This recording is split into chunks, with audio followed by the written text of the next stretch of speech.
isso aí, já que você chegou nesse vídeo, temos certeza que você tem interesse em melhorar a gestão da sua ótica. E o tema desse primeiro capítulo será fluxo de caixa, que é uma ferramenta extremamente importante para a gestão financeira de qualquer negócio, e ainda mais de uma ótica que a gente sabe que tem tantas variáveis. Primeiro de tudo, a gente tem que entender para que serve um fluxo de caixa e o que é um fluxo de caixa. Fluxo de caixa, muita gente acaba teorizando muito sobre o que é, para que serve e traz conceito muito elaborado, mas na verdade isso tudo dificulta o entendimento do empreendedor. A gente tem que entender que fluxo de caixa basicamente é uma ferramenta que a gente tem para entender da onde entra o dinheiro para onde ele sai. Isso daqui é extremamente importante para o negócio de ótica ou qualquer outro negócio. Quando a gente fala de fluxo de caixa, a gente tem que saber o rastro do dinheiro, ou seja, por onde ele passa e quais são suas digitais. Todo dinheiro tem uma digital. Então a gente tem que entender tudo sobre isso para a gente compreender melhor e poder fazer melhores análises. Não é isso, Daniel? É isso aí. Perfeitamente, você foi muito assertivo na sua colocação, mas aonde que surge a principal dúvida de quem não pratica, né, o fluxo de caixa, esse controle de fluxo de caixa, e um item muito importante é saber por onde começar. Existem dois cenários. Quais são esses cenários? Para quem já tem a sua atividade em operação, ou seja, você já tem históricos, você já tem registros. Beleza? Então, se você se enquadra nesse perfil, a gente orienta que você comece com os seus contas a pagar, né? Com suas despesas, com seus custos, você traga isso para uma planilha, você faz a projeção temporal disso, né? Vencimento, se é fixo, se é variável, ok? Realizando o mapeamento das suas despesas, dos seus custos, o que vem em seguida para compor o fluxo de caixa? A receita, a entrada do recurso financeiro, a entrada do dinheiro, né? Então, esses dois cenários, eles precisam se alinhar, eles precisam se conversar ali para você ir formando o seu fluxo de caixa. Na verdade, o que é o mais interessante do seu fluxo de caixa? Hoje é dia 10, eu tenho R$1.000 de despesas para pagar. Legal. Eu tenho caixa? Não tenho. Ou tenho parcial? Ok. Vai entrar recurso para mim? Sim, vai. Quando? Supre essa necessidade? Não supre. Então, não, beleza. Atingiu as expectativas, ou seja, eu vou utilizar parte do meu caixa e parte do dinheiro que está entrando, entendeu? Para a gente sempre ter um caixa saudável, não acordar, nossa, hoje é dia 10, hoje está vencendo o aluguel, por exemplo, e está faltando R$100 para pagar o aluguel. Poxa, é uma surpresa negativa. Então, o acompanhamento do seu fluxo de caixa, o seu fluxo de caixa, estando casado, despesas versus receita, vai evitar que vocês tenham essa surpresa negativa. E outra, caso isso aconteça, que é normal em qualquer operação, ter ali um déficit de caixa, às vezes dia 10 você tem uma despesa considerável, você não tem um caixa, mas você já vai estar ciente que você vai ter com esse déficit de caixa e você vai ter condições de tomar uma decisão mais assertiva, Entrar no cheque especial, cartão de crédito, ou pegar um capital de giro, utilizando capital, recurso de terceiro, porém de uma forma consciente e que gere menos despesas, menos custos para você com juros e taxas bancárias e outras coisas assim, ok? Isso aí. Daniel, você tocou num ponto muito interessante que é a análise das despesas, da receita, Contudo, eu gostaria de falar, a gente sempre fala para os nossos clientes que o fluxo de caixa, o lucro é a alma da empresa, mas o fluxo de caixa, ele é o corpo. É ele quem mantém a empresa sadia, é ele que mantém as operações em dia, é ele que faz tudo acontecer. Sem fluxo de caixa, como o Daniel bem disse, um aluguel. Se você não tem dinheiro para o aluguel, fatalmente o seu inquilino ou seu proprietário do imóvel vai chegar para você e vai fazer uma cobrança mais incisiva. Se você não tem dinheiro para pagar os insumos, uma lente que você tem que comprar, uma armação, um RX, um solar, que seja, isso daí vai impactar diretamente na sua operação.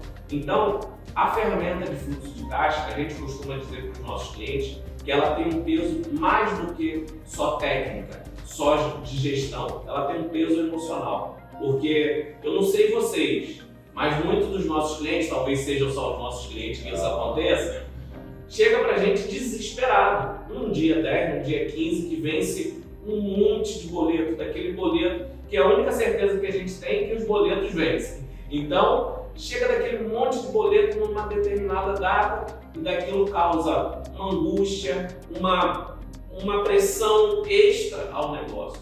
Então, a gente tem que entender que essa análise de fluxo de caixa, ela parte além da quantidade de dinheiro que sai ou que entra, a qualidade disso. A gente tem que entender que por que saiu tanto dinheiro para um determinado despesa ou gasto, porque como que isso daí vem se comportando no decorrer do tempo, foi o que você falou, né, Daniel? Então, essa análise temporal do que está acontecendo hoje para o que vai acontecer no futuro é essencial para que o empreendedor ele tome melhores decisões, ele capte melhor recurso, ele venda melhor de uma forma mais adequada ao seu cenário. Então isso tudo faz parte de uma análise de fluxo de caixa. Logicamente, aqui hoje a gente não vai conseguir detalhar item a item, até porque não é o objetivo do muito amplo o assunto, né? Verdade. Então hoje a gente vai explicar algo que é essencial. Um item muito importante, né, uma pontuação muito importante, é o quê? A gente saber separar custos e despesas fixas e variáveis. É lógico que esse é um assunto somente para uma aula específica, ok? E a gente vai passar isso tudo para vocês. Mas o que a gente vê na realidade quando a gente começa a falar desse assunto? É o planejamento. O porquê que é o planejamento? Exemplo, folha de pagamento. É opcional ou é obrigatório você pagar na data correta?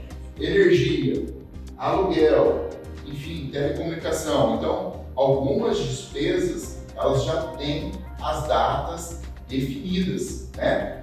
É lógico que algumas você consegue alterar. Uma energia, uma telecomunicação, né? Você consegue ali alterar, mas já tem as datas pré-definidas.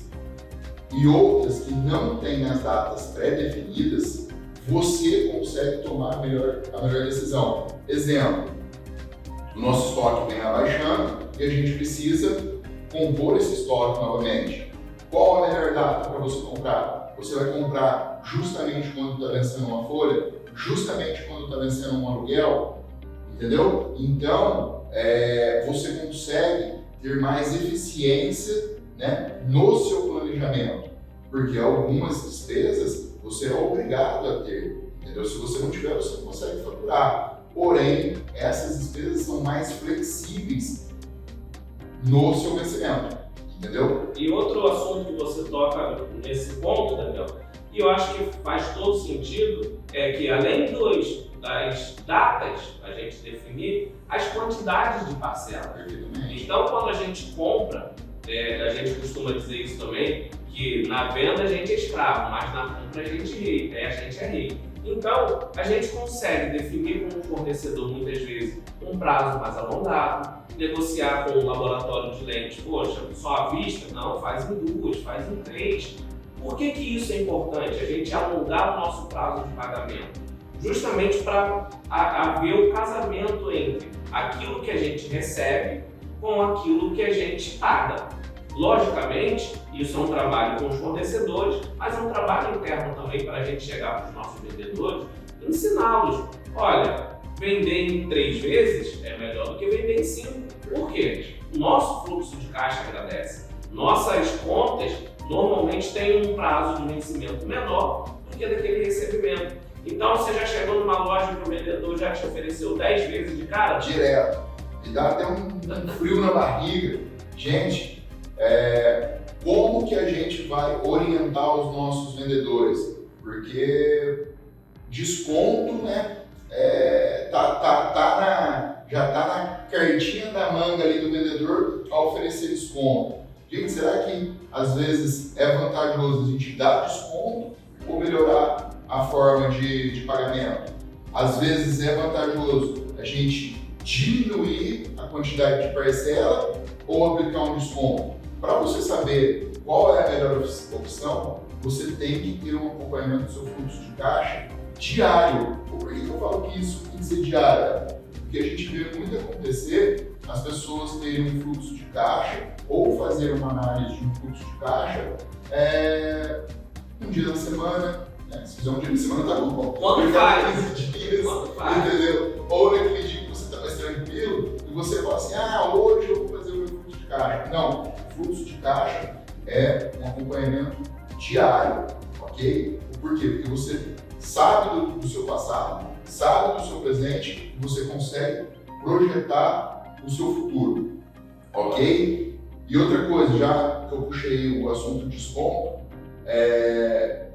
às vezes você está negociando com um fornecedor e você vê que o representante ali, o seu fornecedor, ele já está no teto do desconto dele. Então, se ele já está no teto do desconto dele, vamos negociar a quantidade de parcela, entendeu? Se ele faz à vista, vamos negociar para 50% à vista e 50% para 30%. Se ele já faz em 30%, vamos negociar 30% e 60% e assim sucessivamente, entendeu? E o assunto que você tocou agora de desconto, Danilo, a gente costuma dizer até nas nossas lojas, que a gente também tem, passa por isso diário, então a gente entende perfeitamente que desconto não é uma prática de mercado. Desconto é uma prática de negociação, é diferente. Por quê? Quando você chega numa loja e você nem pediu desconto e a pessoa já te oferece, o seu fluxo de caixa está gritando naquele momento. O seu fluxo de caixa está falando, pelo amor de Deus, não faça isso. O desconto é uma prática de negociação. Ou seja, se eu te der o desconto, você fecha comigo?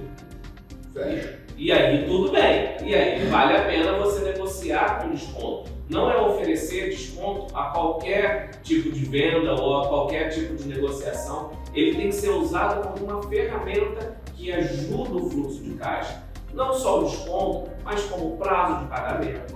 Então, quando a gente fala de fluxo de caixa, ele é uma ferramenta gerencial que abaixo dele você vai ver várias outras ferramentas menores que auxiliam o fluxo de caixa. Isso a gente está falando de prazo de pagamento, a gente está falando de condição de pagamento, se é um boleto, se é uma vista, se é um crediário, se é um cartão, se é em dinheiro, se é Pix. A gente está falando de níveis de desconto, quanto percentual de desconto. Então, tudo isso engloba o fluxo de caixa. Para a gente fazer um bom fluxo de caixa, a gente tem que amarrar todas essas outras ferramentas de um jeito que o nosso recebimento sempre seja maior do que o nosso pagamento. Perfeitamente. E olha só como que é engraçado, né? A gente começa com um assunto fluxo de caixa, né? E vai ramificando, né? Ele vai tendo outras vertentes. Então, o fluxo de caixa, ele é essencial. E por que a gente fez questão de começar um assunto fluxo de caixa? Porque vai vir outros temas, né, em outras aulas, que vão estar ligados diretamente no seu fluxo de caixa. Você sabendo o seu fluxo de caixa, tendo conhecimento dele, ele estando mais próximo da realidade, ou exatamente na realidade, as tomadas de decisões como precificação, ok?